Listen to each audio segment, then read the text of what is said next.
Mga bros, paminawa ra gud sa makadali ang katisismo sa atong simbahan bahin sa pagkabanhaw. Nindot kayo, giingon.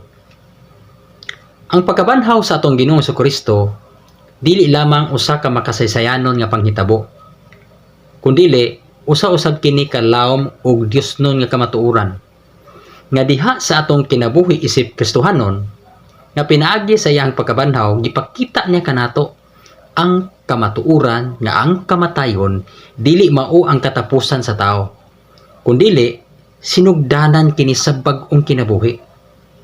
Gibuntog niya ang sala ug ang kamatayon ug mihatag kanato sa gasa sa kinabuhing walay katapusan.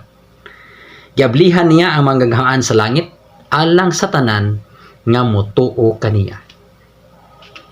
Mga bros, iyan na ang pahayag sa atong simbahan bahin sa pagkabanhaw sa atong Ginoong Jesucristo. Nga ang kamatayon di ay dili mao'y katapusan sa tao, kundili sinugdanan lamang kana sa tinuod nga kinabuhi. O kana ihatag na ni Kristo ang tinuod nga pagkabanhaw kung ang tanan nga motuo kaniya mulahutay hangtod sa kahanturan, kaya mulahutay lamang diha sa pagtuo kaniya maulamay mamaluwas. Sumaigsoon mo ka na ang atong pagpaambit bahin sa katisismo sa atong simbahan kung unsa ang pagkabanhaw sa atong Ginoong Jesucristo. God bless.